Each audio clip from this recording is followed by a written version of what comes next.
Hello, hi mga nay! Saturday nung araw na to at wala kaming pasok pero may bulk orders kami. Noong mga panahon na to, ito pa rin yung delay yung delivery namin dahil walang delivery ng chicken dahil sa bagyo. Pero papasok ako dahil tutulungan ko nga sila sir sa bulk order namin. Kaya naman 4:45 pa lang ng madaling araw naglalakad na ako papunta sa store. Medyo maulan-ulan nga nung araw na to at yung mga bata ibinilin ko nga lang muna sa aking mga kapatid at sa mama ko kasi baka ako biglang magising at lumabas umuulan pa naman. Ito nga kasalukuyan pa lang din nagpe-prepare yung mga tao sa palengke para mag-asikaso ng kanilang mga paninda. Bago nga palang lahat, i-remind ko lang ulit kayo na yung mga uploads ko ngayon ay late upload pa rin. Good morning po!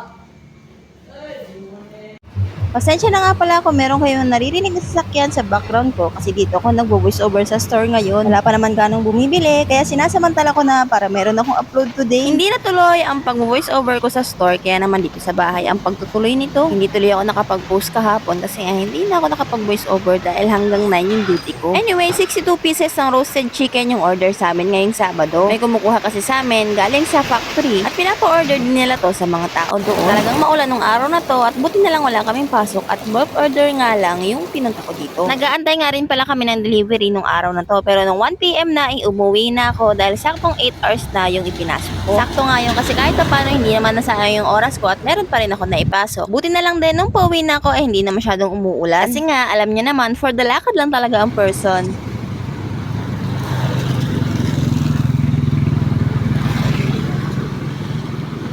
Kita niyo naman yung kulay ng ilog, halata talaga na napakalakas ng ulan galing sa bundok. At nung nandito na nga ako sa kanto, papasok sa amin, dito na nga bumuhos yung ulan. Buti na nga lang at medyo malapit na ako dahil medyo may kalakasan din yung ulan. At alam niyo naman dito sa amin, pag papasok, Diyos ko po ang daan, napakaputi. Lalo na kapag sunod-sunod na araw na pag-uulan, talaga namang lumalalim yung mga daanan ng tricycle na yan. Konting pagpapahinga nga lang sa bahay at pinatila ko lang din yung ulan, tapos dumiretso na rin ako mag-igib. Alam niyo na, kapag walang pasok, syempre sasamantalahin natin gumawa dito sa bahay. Pasensya na nga pala sa paligid ng bahay ko dahil nga sa mga nagdaang bagyo nagkalaglagan nga yung mga sanga. At eto, dito nga ako dediretso sa aking mga hugasan at mga labahan. Diyos mio. Eto yung mga gawaing magtataka ka na lang talaga pag sa isang araw walang ganyan.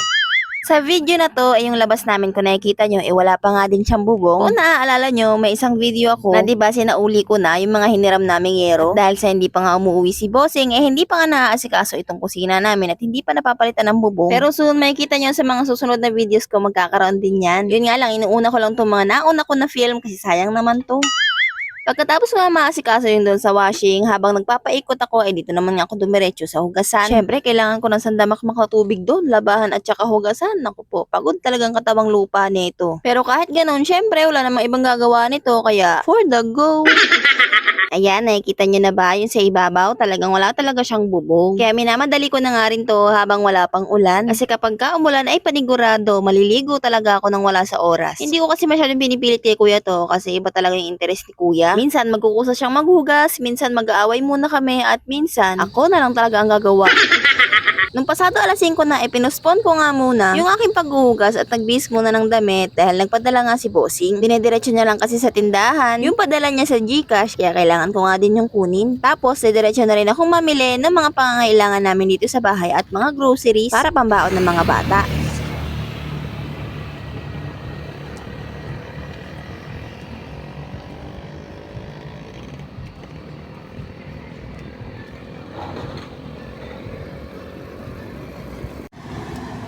At syempre, for the lakad pa rin ng person kasi sayang ang pamasahe at pambili ko na nga rin ng tinapay yun. Kaya kahit medyo umulan-ulan kailangan ko nga talaga itong kunin dahil medyo kulang-kulang na rin yung mga pangailangan namin sa kusina. Syempre, after ko nga itong makuha, for the lakad nga papuntang grocery, eto nga at medyo lumakas-lakas na naman yung ulan. Bumili nga lang ako dito ng mga biscuit ng mga bata, sabong panlaba, gatas, kape, asukal na talagang kailangan namin. Pati yung mga kagamitan sa kusina, mantika, toyo, suka, para kahit mawalan man ng budget, meron nga akong stock.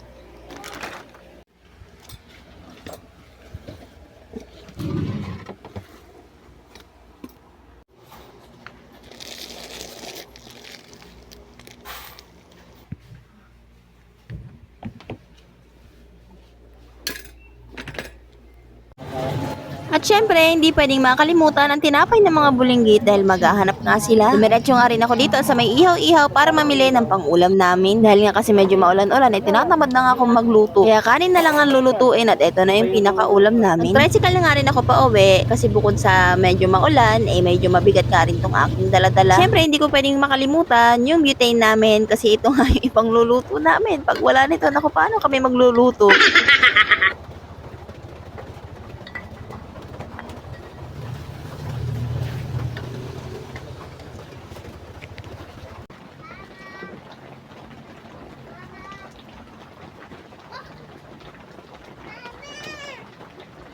Pagka-uwi ko nga, tinuloy ko nga lang din tong paghuhugas. Buti na nga lang at merong solar na nahiram ko sa aking kapatid. Dahil nga wala pang bubong, itong kusina namin, hindi pa nga rin siya malagyan ng ilaw. Maya-maya nga rin ay biglang umulan na malakas kaya ito, for the payo nga lang ang person. Tinapos ko nga lang din yan at pagkatapos niyan ay kumain na nga lang din kami. At yung mga ibang gawain ko ay sa susunod na araw naman dahil pagod na nga ang person. At hanggang dito na nga lang po. Thank you for watching!